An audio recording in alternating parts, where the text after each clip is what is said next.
여러분 안녕하십니까? 가나안 성덕교회 조청권 전도자입니다. 네, 반갑습니다. 오늘은 그 주말 묵상 시간이죠. 그래서 지난번에 이어서 전도서 1장 12절로 18절까지의 말씀을 저희가 한번 읽고 여기에서 이제 이 전도자가 말하는 것이 과연 무엇이었을까 하는 부분들에 대해서 여러분과 한번 나눠보도록 하겠습니다. 성경이 계신 분들은 구약성서 946쪽을 펴시고요. 그 다음에 만약에 뭐 성경이 안 계신 분들은 제가 이 본문 말씀을 여기 옆에 편집을 할 때 영상에 이렇게 기록을 할 예정이니까 뭐 다른 시간에는 영상을 이제 이렇게 편하게 안 보면서 뭐 다른 일을 하셔도 됩니다. 근데 이때는 잠깐 또 뭐 영상에 좀 이 말씀을 보시면 좋겠습니다. 자, 제가 가진 성경책은 그 개역 한글이고요. 이 개역 한글 성경으로 전도서 1장 12절로 18절 말씀을 제가 한번 찬찬히 읽어보겠습니다. 나 전도자는 예루살렘에서 이스라엘 왕이 되어 마음을 다하며 지혜를 써서 하늘 아래서 행하는 모든 일을 궁구하며 살핀즉 이는 괴로운 것이니 하나님이 인생들에게 주사 수고하게 하신 것이라. 내가 해 아래에서 행하는 모든 일을 본즉 다 헛되어 바람을 잡으려는 것이로다. 구부러진 것을 곧게 할 수 없고 이지러진 것을 셀 수 없도다. 내가 마음 가운데 말하여 이르기를 내가 큰 지혜를 많이 얻었으므로 나보다 먼저 예루살렘에 있던 자보다 낫다 하였나니 곧 내 마음이 지혜와 지식을 많이 만나 보았음이로다. 내가 다시 지혜를 알고자 하여 미친 것과 미련한 것을 알고자 하여 마음을 썼으나 이것도 바람을 잡으려는 것인 줄을 깨달았도다. 지혜가 많으면 번뇌도 많으니 지식을 더하는 자는 근심을 더하느니라. 아멘. 자, 이 말씀을 한번 이렇게 쭉 읽어보시니까 어떤 느낌이 드시나요? 일단 뭐 저희가 이 말씀에 한번 개관을 한번 이렇게 볼까요? 이 말씀은 오늘 그 지혜에 대해서 전도자가 말을 하고 있지요. 이 본문에서 말한 지혜는 여호와를 경외하는 진정한 지혜, 진실한 지혜, 그것을 말하는 것이 아니고 그것은 인간이 어떤 지적인 노력을 하는 것, 통찰을 하는 것, 연구하고 경험해서 그것을 통해서 쌓아가는 어떤 지식, 이런 어떤 그 여호와를 알아가는 지식이 아닌 세상의 지식, 인간의 지식, 이런 부분에 대해서 말을 하는 것이라는 것을 알고 좀 봐야 될 것 같습니다. 전도자는 이스라엘의 왕이 되었습니다. 그래서 그 지혜를 추구하는 일에 전심전력을 했습니다. 그래서 이 열심히 이렇게 사람들을 만나서 얘기를 들어보기도 하고 또 뭐 현자들이 쓴 책을 읽어보기도 하고 뭐 또 혼자 고민하기도 해보고 이렇게 했겠죠. 근데 이러한 노력 역시 해 아래에서 바람을 잡으려는 것처럼 헛되다고 14절과 17절에서 거듭 말하고 있지 않습니까? 해 아래에서 온 세상이죠. 온 세상. 세상 어디 가서도 구할 수 없다는 걸, 바람을 잡는다는 것은 어디 가면은 구할 수 있는 그런 것이 아니고 내가 해 아래에 있는 온 세상에서는 어디를 가도 내가 구하는 어떤 그런 진리를, 궁구의 진리를 찾을 수가 없다. 바람을 잡는 것 같다. 바람이 잡힙니까? 그러니까 내가 잡을 수 없다는 얘기죠. 사실 지혜는 어떤 시대를 초월하지 않습니까? 예전에 이 전도자가 살던 시대나 지금의 시대나 이렇게 지혜를 구하는 거는 굉장히 뭐 사람들이 중요하게 생각을 했던 것 같습니다. 그리고 그 지혜를 가진 사람들은 우러러보곤 하죠. 근데 그럼에도 불구하고 지금 한 나라의 왕이 된 사람이 지금도 우리가 이 전도자 그러면 지금 저자가 솔로몬이라고 다들 이렇게 알고 있는데요. 그 솔로몬 그럼 우리가 딱 떠올리는 게 뭐예요? 지혜의 왕. 그죠? 예, 그렇게 우러러 우리가 보는 사람 아니겠습니까? 그렇게 지혜로운 사람이라고 생각하는 사람인데도 불구하고 그러한 지도자가 자기의 그 정점에 오른 그 지혜에도 불구하고 삶의 해답을 찾지 못했고 넘치는 지식으로 인한 번뇌가 오히려 많았다. 이렇게 얘기를 하고 있어요. 17절하고 18절에서요. 그래서 결국 지금 우리가 이 묵상을 들어가는 부분은 바로 이 부분부터 시작해야 될 것 같습니다. 전도자가 17절과 18절에서 지혜를 얻으려고 애썼지만 바람을 잡는 것 같았고 오히려 얻은 지혜로 번뇌와 근심만 더해졌다. 이렇게 말하는 부분이요. 여러분, 이 부분은 참 이해가 가기가 어렵지 않습니까? 왜냐하면 지혜라는 것은 누구나 가지기를 원하는 것이 아니겠습니까? 사업에 지혜가 있으면 어떻게 되죠? 부자가 되지요. 그 다음에 군중을 이렇게 마음을 얻고, 그 다음에 그 마음에 착 맞는 그 말을 하고, 그리고 이제 그 사람들이 이렇게 원하는 어떤 그런 행동들을 이렇게 딱 보여주면서 그 마음을 잡는 그 지혜가 있으면 그 사람 뭐가 되는 것이죠? 그 사람 대통령 되는 거예요. 권력을 쥐는 거예요. 온 나라의 권력을. 그래서 이 부자가 될 수 있고 권력이 될 수 있고 심지어는 말을 잘해서 상대방을 이렇게 지혜롭게 헤아려 가지고 하면은 못할 일이 뭐가 있겠습니까? 내가 원하는 사람을 배우자로 얻기가 어렵겠습니까? 아니면 내가 잘 보이고 싶은 사람 앞에 가서 잘 보여서 승진하는 일이 어렵겠습니까? 지혜라는 것은 어떻게 보면 내가 원하는 사람이 바라는 것을 얻는 방법이라고도 할 수 있어요. 사실은 그렇지 않습니까? 내가 이거를 어떻게 어째 내가 어떻게 하면 대통령이 될 수 있지? 나 대통령 되고 싶은데 요렇게 하면 되겠구나. 그 방법이잖아요. 방법. 요렇게 해. 요런 말을 해. 이렇게 말을 하고 요렇게 이 어떤 과정을 밟아나가. 그런 거 아니겠습니까? 내가 부자가 되고 싶은데 어떻게 해야 될까요? 그래. 요런 업종에 들어가. 그 경쟁자들은 이렇게 할 거야. 너는 그러면 요런 식으로 해가지고 요렇게 광고를 하고 요렇게 상품을 개발하고 이런 것들을 알면 이게 내가 원하는 것들을 진짜 다 얻을 수 있는 그런 어떤 방법이 아니겠습니까? 그래서 사람들은 지혜를 소중하게 생각을 하는 것이겠죠. 마치 이것은 비유하자면 뭐와 같은 것입니까? 여러분 우리가 어린 시절에 그 알라딘의 램프라고 있잖아요. 그거를 이렇게 막 문지르면 펑 하고 연기와 함께 진이라는 그 괴물이 딱 튀어나오지 않습니까? 알라딘이 유명한 이유는 알라딘 때문이 아니라 알라딘에 나오는 그 램프에서 나오는 진이 내가 말만 하면 소원을 들어주는 거, 그게 모든 사람들의 로망이잖아요. 사실은 모든 사람들의 소원이잖아요. 여러분 그런 거 하나 갖고 있고 싶지 않습니까? 지혜라는 것은 뭐와 같은 것입니까? 이런 알라딘의 램프에 나오는 지니와도 같은 것이죠. 그런데 왜 이 전도자는 이 지혜에 대해서 이렇게 비관적으로 얘기를 했을까? 우리가 사실 사람이라는 것을 그 생각을 해보겠습니다. 예. 여러분도 한번 자기 자신을 돌아보고 또 주변에 있는 사람들 한번 생각을 해보겠습니다. 우리 사람이라는 것은 과연 어떤 존재일까요? 제가 봤을 때 제가 하루 종일 이렇게 지내면서 문득문득 느끼고 내가 움직이고 행동하게 하는 것은 무엇입니까? 내 마음의 소욕이지요. 소욕. 사람의 마음은, 이 사람이라는 것은 사실은 그 마음을 통해서 행동을 하잖아요. 그죠? 행동은 그 마음의 어떤 껍데기. 행동을 보면 그 사람을 알 수 있다. 그러지 않습니까? 행동은 결국 중요한 게 아니죠. 그 중요한 건 뭐죠? 그 사람의 본질을 이루고 있는 그 마음이잖아요. 근데 그 마음의 중심에 뭐가 있어요? 그 마음의 정체는 결국 무엇이에요? 무언가를 끊임없이 바라는 것. 무언가를 끊임없이 원하는 것. 그런 거잖아요. 예. 그러니까 그런 어떤 욕망의 덩어리. 그죠? 그래서 우리가 잘 알고 있는 그 프로이트라는 사람은 어떻게 이 사람을 얘기를 했습니까? 사람의 이 살아가는 에너지, 생명 에너지, 그거를 리비도라는 것으로 얘기를 했잖아요. 그 리비도는 무엇이냐면 내가 그냥 원하는 거예요. 원하는 거. 막 원하면 무조건 해야 되는 거. 무조건 하는 거. 막 퉁퉁 튀면서 막 이것도 하고 싶고 저것도 하고 싶고 막 하는 거예요. 그죠? 예. 그래서 인간은 그렇게 퉁퉁 튀면서 하고 싶은 대로 다 할 수는 없잖아요. 그렇게 하면은 문제가 생기니까. 어떤 문제가 생깁니까? 내가 먹고 싶은 무슨 뭐 맛있는, 배가 고픈데 이렇게 막 진열을 해놨습니다. 뭐 파리바게트 같은 데 진열을 해놨습니다. 그럼 딱 들어가서 먹고 싶으니까 그냥 먹었어요.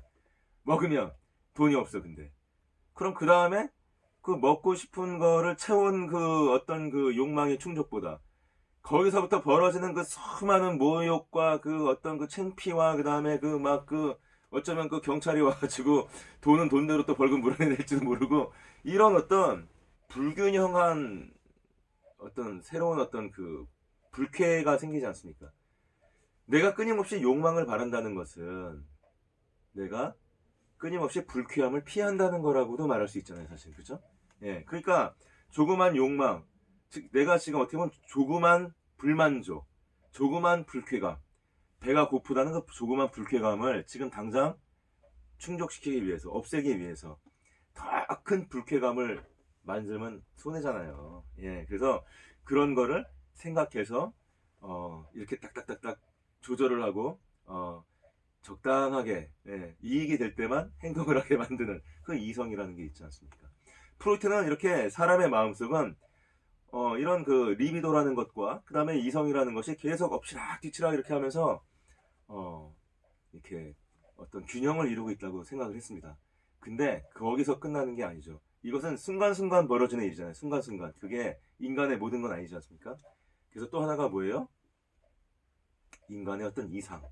그 인간의 행위의 준칙, 어떤 기준, 그것을 뭐 어떤 사람은 도덕이라고도 하고, 어떤 사람은 무슨 뭐 그 법이라고도 하고, 그것을 뭐 아버지의 어떤 자라면서부터 아버지로부터 그 권위로부터 받은 거라고도 하고, 그게 형성된다고도 하고, 여러 이야기들이 있지 않습니까? 그래서 제가 지금 말씀드리는 것은 우리가 인간을 이해를 할 때에 인간의 어떤 본질은 뭐냐면 어떻게 본다면 불쾌감을 끊임없이 피하고자 하는 어떤 그러한 마음, 그걸 다르게 얘기한다면 끊임없이 욕망을 추구하는 어떤 마음의 덩어리, 그 마음의 덩어리가 이 마음만 있고 손이 없고 발이 없고 몸이 없으면 충족할 수가 없잖아요. 그죠? 예, 조기 앞에 있는 먹을 게 있어도 이 손이 없고 입이 없으면 충족할 수가 없잖아요. 그죠? 그것을 그 마음의 행동을 충족하기 위해 마음을 충족하기 위해서 행동하게 만드는 이 육신. 그렇게 이렇게 어떤 욕망의 덩어리에 인간의 육심을 뒤집어 놓은 것. 그게 뭐 인간이지 않겠습니까? 굉장히 중요하죠. 지혜라는 것이. 왜냐하면 나는 본질이 그냥 욕망 덩어리거든요. 근데 지혜가 뭐예요? 그 욕망을 충족시켜주는 방법이라고 했잖아요. 그 방법을 알려주는 거. 그죠? 그러면 인간에게서 지혜라는 게 얼마나 중요하겠어요. 굉장히 중요한 거 아닙니까? 그런데 왜 전도자는 그 지혜가 번뇌만 더하게 하고 소용이 없다 이런 식으로 얘기를 했을까요? 우리 한번 단서를 찾아볼까요? 저는 전도자의 생각을 짐작하기 위한 단서로 이 본문 말씀 중에서 구부러진 것을 곧게 할 수 없고 모자란 것도 이렇게 펼 수가 없다. 15절에 있는 말씀을 한번 주목을 해봤습니다. 왜 그럴까요? 한번 생각해보죠. 구부러진 것을 곧게 할 수가 없다. 뭐가 만들어져 있어요. 뭐가 있는데 구부러져 있는 거를 곧게 할 수가 없다? 그런 건 없지요, 사실은. 예, 사람이 그 물건을 만들었다면, 그죠? 없는 거를 그 물건을 만들었다면, 아니 그거를 다시 펴는 게 뭐가 어렵겠습니까? 예, 없는 것도 그렇게 만들었는데 그 형태로, 그렇죠? 그리고 모자란 것을 채울 수가 없다? 물론 뭐 재료가 떨어지면은 뭐 없겠지만 그 사람이 만든 것이라면 만들 수 있지요, 얼마든지. 예, 그냥 찍어내면 되잖아요, 사실은. 아니 손으로 만들어내든지.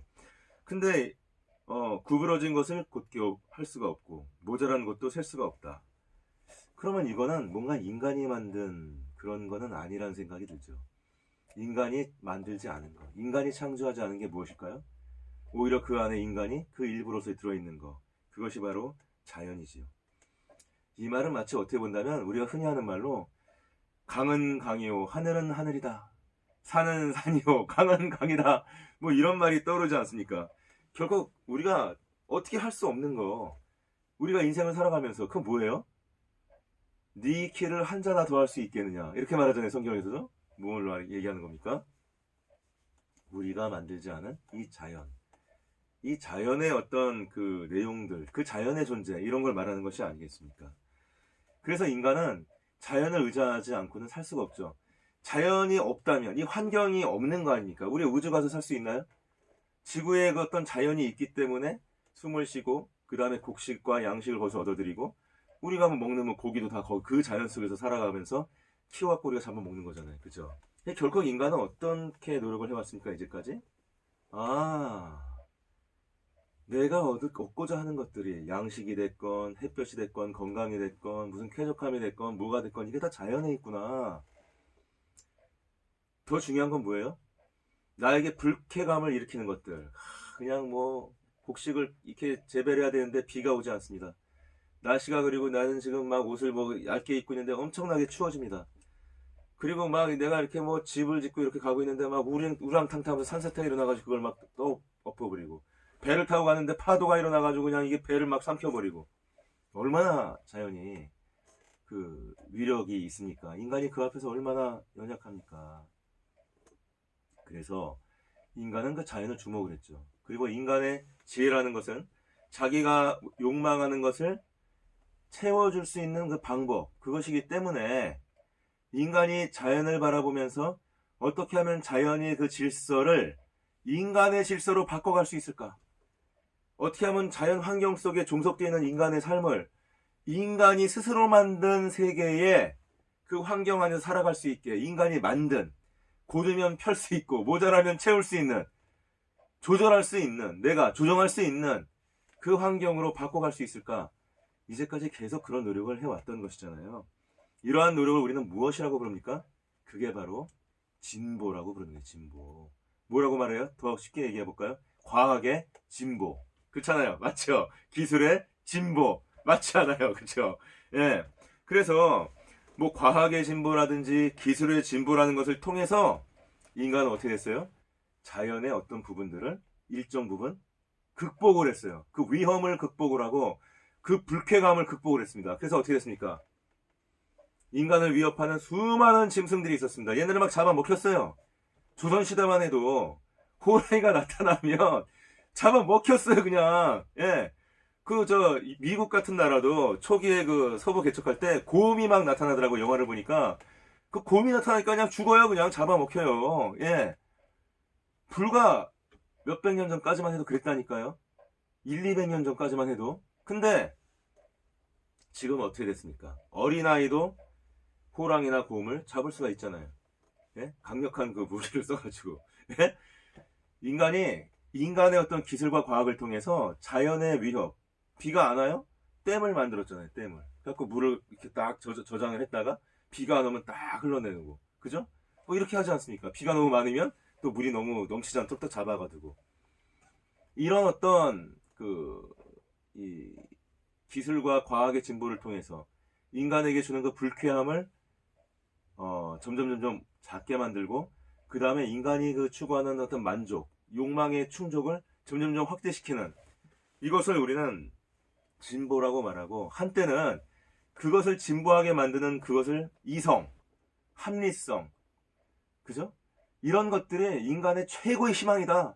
그것이 바로 지혜다. 아, 지혜. 그래, 이성. 나의 욕망을 채워주는 그 어떤 방법. 그것이 바로 뭐야? 나의 하나님이지. 그죠? 나의 하나님이잖아요. 우리가 하나님을 처음에 어린 신앙을 만날 때 어떻게 만나는 거예요?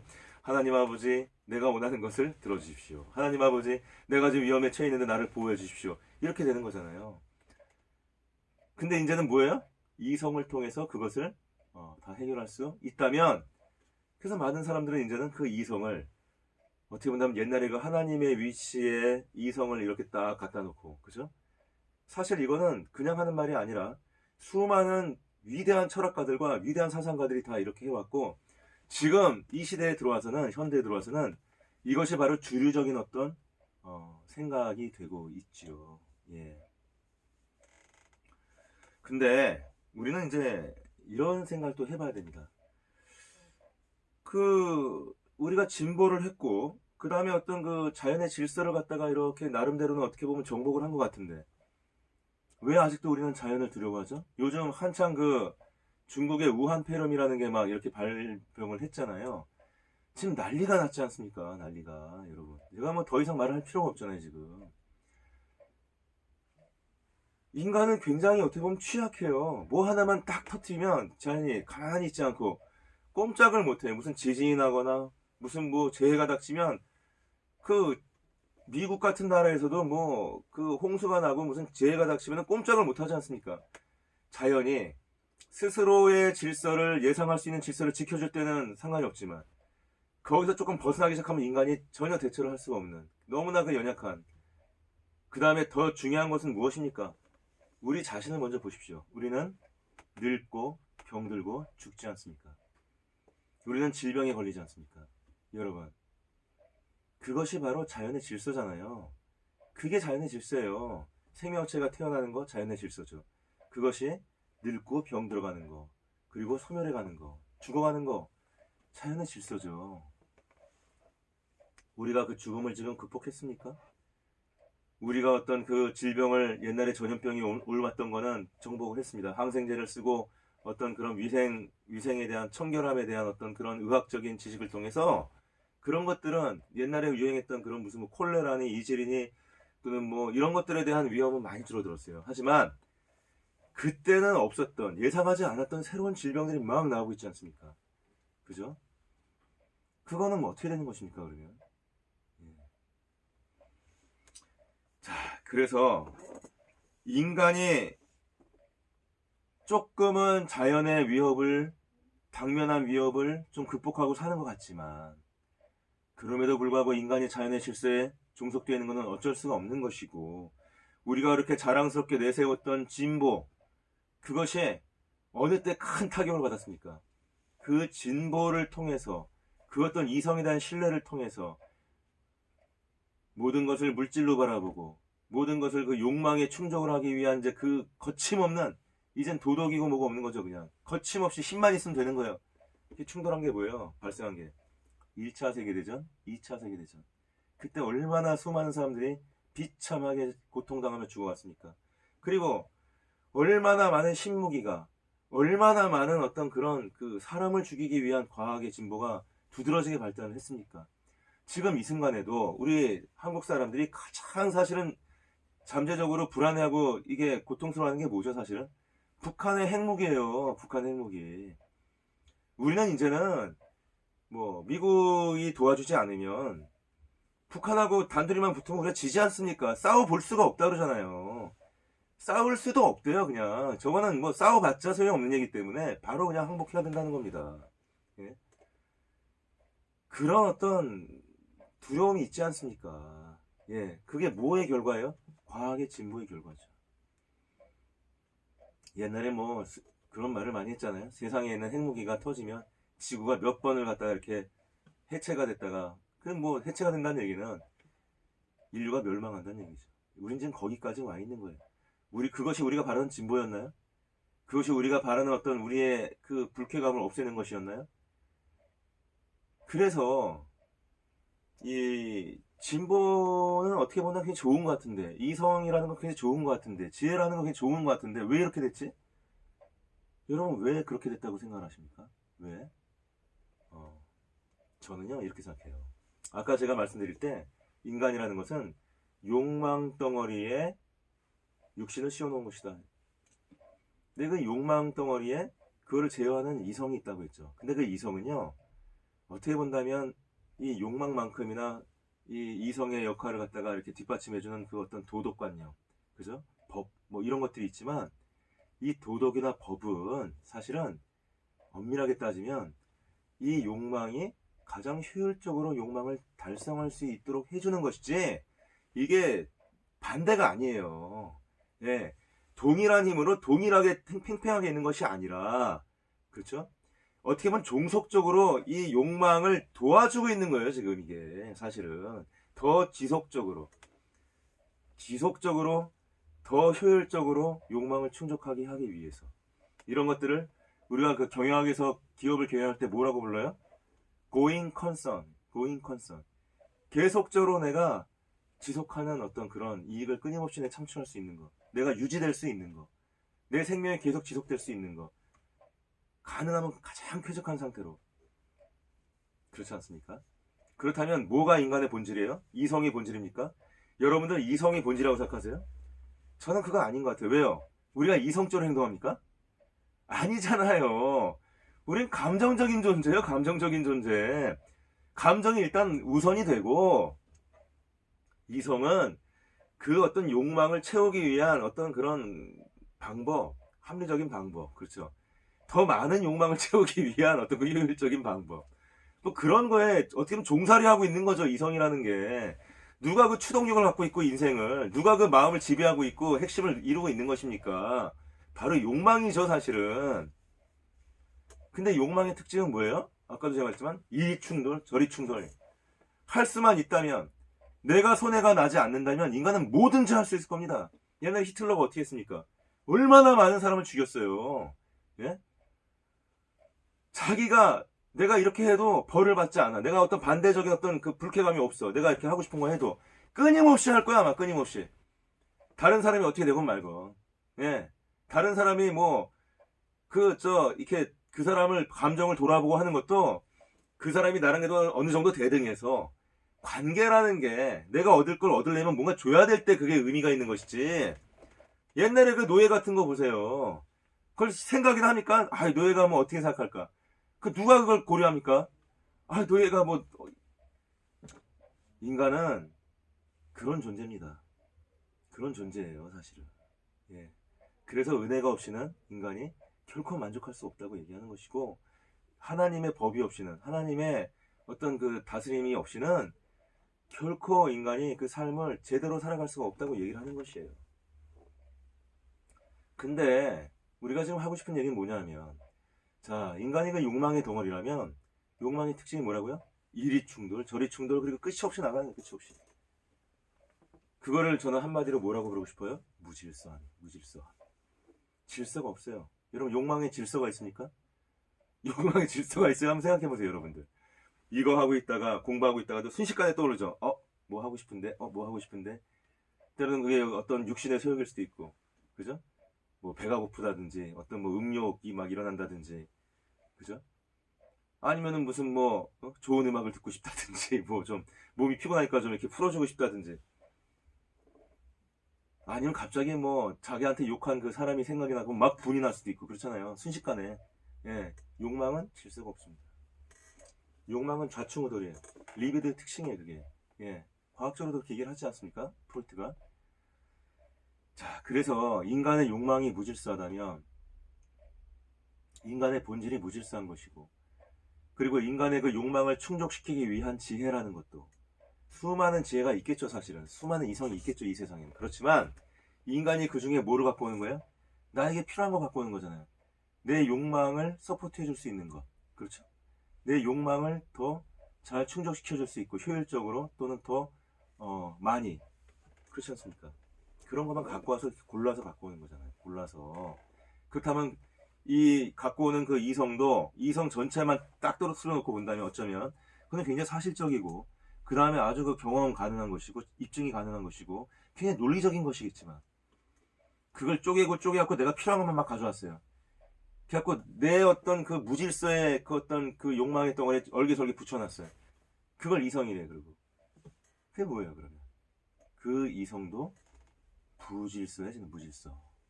이성은 원래 무질서한 게 아닌데, 그 이성이 무질서한 욕망에 종속되다 보면, 무질서한 욕망으로 들어가다 보면, 거기에 종살이 하다 보면 이제 그 이성도 무질서해져 버리는 것이죠.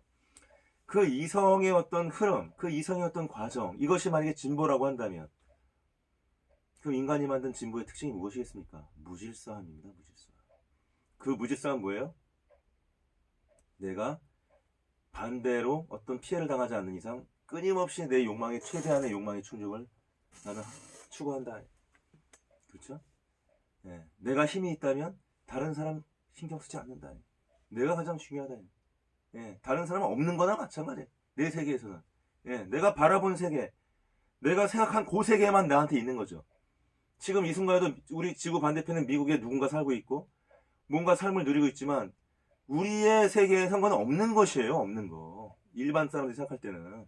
왜요? 내가 바라보고 있는 이 세계, 내가 지금 경험하고 있는 이 세계만 나의 세계를 형성하는 것이거든요. 이걸 현상학이라고 합니다. 이러한 철학적인 어떤 이론들이 있어요. 예.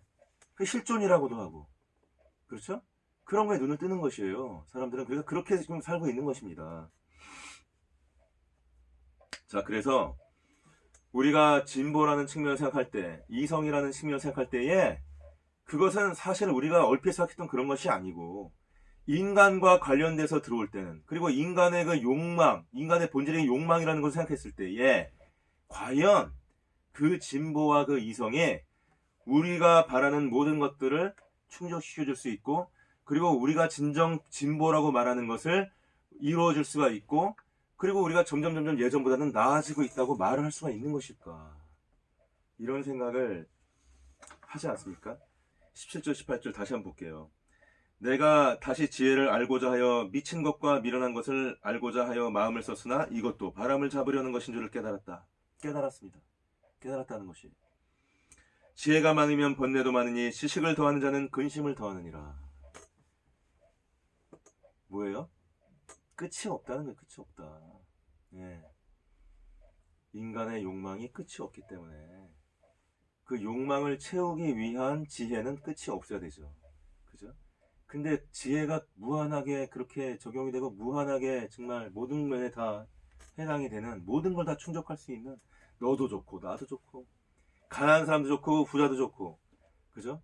범죄자도 좋고 그 다음에 그 경찰 검사도 좋고, 예?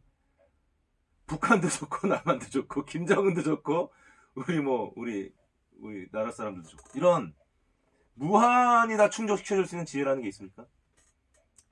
안 되잖아요. 왜? 그 한 사람 하나하나 또 무한한 욕심을 갖고 있는 거잖아요. 김정은대로 무한한 욕심을 갖고 있는 거예요. 우리나라 사람들 무한한 욕심을 갖고 있는 것이잖아요. 그럼 어떻게 다 충족을 시켜줍니까? 틀린데 방향이. 그죠? 그리고 또 그게 없다 할지라도, 나 혼자 산다 할지라도 내가 욕망이 무한한데 어떻게 나를 충족시켜줘?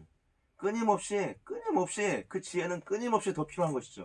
근데 배가 고플 때 조금만 밥을 먹으면 얼마나 맛있고, 그 다음에 배가 좀 채워지고 하지만, 배가 이제 어느 정도 부르면 뭐 어느 정도 이렇게 막 아무리 맛있는 걸 먹어도, 그죠? 아무리 비싼 걸 먹어도 별로 그게 가치가 떨어지잖아요. 아주 배가 고플 때 짜장면 한 오라기가 맛있는 거지.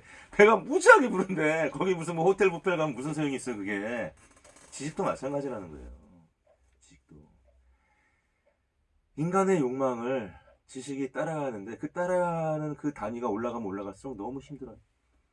초등학생의 어떤 지식, 그 다음에 중고등학생의 지식, 대학생의 지식, 그 다음에 이제 뭡니까? 여러분, 저도 뭐 박사과정 공부를 했고 지금도 연구를 하고 있는 사람이지만, 정말 조금 더 정순한 지식, 조금 더 진리에 가까이 가기 위해서 얼마나 그거를 가기 위해서는 이 대단한 것들 갖다 다 둘러봐야 되고 확인해 봐야 되고 다시 이렇게 해야 되는, 지식을 쌓는다는 거는 보통 일이 아니에요, 진짜. 예, 조금만이라도 더 지식을 나간다는 거, 조금만 남보다 조금 더 앞서갈 수 있는 논문을 쓴다는 거, 보통 일이 아닌 거죠. 엄청나게 노력해야 되고, 그래도 될까 말까 하는 거죠, 사실은. 어떤 그 소질이 있는 사람이나 하는 거죠. 그래서 말씀을 정리한다면, 인간의 지혜라는 것은 이런 무질서한 인간의 욕망을 효율적으로 충족하기 위한 어떤 방법이라고 할 수 있고, 그래서 우리가 그 결과에 이루어진 과학과 기술의 진보는 어떻게 보면 그 욕망을 채우기 위한 수단에 불과하다는 것이죠. 근데 인간 자체가 그 무질서함에서 벗어날 수 없다면, 그러면 아무리 좋은 수단이라 할지라도, 아무리 좋은 이성을 갖고 오고 아무리 좋은 걸 갖고 온다 할지라도 그것 자체가 다시 무질서함으로 다 전락해버리는 것이지요. 그래서 모든 지혜가, 세상의 그 지혜는 뭐가 돼버리는 거예요? 그냥 그 욕망을 채우는 수단으로 전락해버리면서 지혜의 지혜성을 잃어버리는 것이에요. 지혜가 지혜라고 하는 것은 뭐냐면 여기도 해당되고 저기도 해당되고 객관성이 있다는 거잖아요. 근데 그게 주관적인 욕망에 종속돼 버리는 순간 지혜의 맛을 잃어버리는 것이 되잖아요. 그러니 끊임없이 좋은 거 가져다가 오염시켜가지고 그냥 나쁜 걸로 그냥 만들어버리고 조금 빨아먹고 또 끊임없이 갖고 와야 돼. 그래서 이 지혜를 가지고 인간의 무질서함을 돌이킬 수 있다고 생각할 수는 없다는 것이. 집니다, 저. 왜? 인간의 본질이 무질서한 욕망인데 이 욕망을 내가 포기할 수가 있어요? 그건 나를 포기하는 건데? 안 되잖아요. 그러니까 지혜를 가지고 내가 무슨 바뀐다? 내가 변화한다? 그런 건 있을 수가 없는 거예요. 아무리 부자라고 해도, 아무리 뭐 공부를 많이 하고 박사고 교수님이고 뭐 아무리 그렇다 할지라도 인간적인 어떤 그 유치함, 인간적인 어떤 욕망, 인간적인 이기심 똑같아요. 똑같습니다. 그 연약함은. 그걸로 변화될 수 없어요. 우리가 오늘 이 말씀의 결론은 보면, 이 전도자 한 말은 뭐냐면, 우리가 어떤 지적 능력을 가지고 어떤 통찰을 가지고 연구를 하고 어떤 경험을 하고 그러한 어떤 지혜로는 우리가 만족을 얻을 수가 없다. 우리가 변화될 수 없다. 우리를 지금 얽매고 있는 그런 굴레에서 우리가 벗어날 수 없다. 그것은 마치 바람을 잡으려는 것 같은, 실질적으로 아무것도 잡는 게 아닌, 뭔가 느껴지는 건 있는 것 같고, 내가 지금 뭔가 바람이 막 살랑살랑 뭔가 있는 건 아는 것 같고, 내가 지금 느끼는 건 있는 것 같지만 잡을 수 없어. 내 것이 아니야. 만약 잡아버린다면 그 지혜가, 내가 이렇게 잡아버린다면 지혜의 성질을 잃어버리는 것이, 지혜가 아닌 게 돼버리는, 갑자기. 왜? 내 주관성에, 내 욕망에 종속돼 버리게 되니까. 그래서 아무리 세상의 지혜와 지식을 추구한다고 하더라도 그것으로 우리의 삶의 본질적인 문제를 해결할 수가 없다. 그것을 통해서 우리가 화해할 수 없다. 그것을 통해서 우리가 만족할 수 없다. 그것을 통해서 우리가 변화할 수 없다. 선하게 될 수 없다. 그러니 인생의 참된 만족과 인생의 삶의 모든 진정한 해답은 오직 어디 있다는 것입니까? 이 전도자 말하는 것은 하나님께 있다는 거예요. 여호와를 경외하는 지식이 있다는 거예요. 그것과 세상 지혜가 뭐가 다른 거야? 이 말만 하겠습니다. 이제 마무리하겠습니다. 하나님의 지혜의 특성은 인간의 순종을 요구하는 것입니다. 순종을. 세상의 지혜는 인간이 자기 욕망을 위해서 가져오는 것이에요. 그럼 인간이 어디에 지금 순종하고 있는 거예요? 자기 욕망에. 자기의 소욕을 따른다 그러잖아요. 성경에 소욕을 따른다. 지금 그렇게 세상적인, 그게 세상적인 삶이잖아요. 소욕을 따르는 삶. 그걸로는 안 된다는. 근데 내가 오히려 이 소욕을 내려놓고, 내가 혼자는 못 내려놓습니다. 내가 나를 어떻게 내려놔요? 하나님을 통해서만 할 수 있어요. 그 지혜가 하나님에게는 있어요. 말씀에는 있고, 우리의 기도 속에, 우리의 성령의 가르침 속에 그게 있다는 말이에요. 자, 오늘 뭐 우리가 그래서 여호와의 지혜를, 그 소중함을 깨닫고 세상의 어떤 지식과 지혜의 어떤 허랑함을 한번 깨달아보자. 자, 이런 식으로 한번 묵상을 해봤습니다. 자, 여러분 이렇게 주말 묵상 오늘 여기까지 하고요. 또 다음에 또 이어서 전도서 계속 나가도록 하겠습니다. 여러분 감사합니다. 고맙습니다. 예, 다음에 또 뵐 수 있었으면 좋겠네요. 고맙습니다.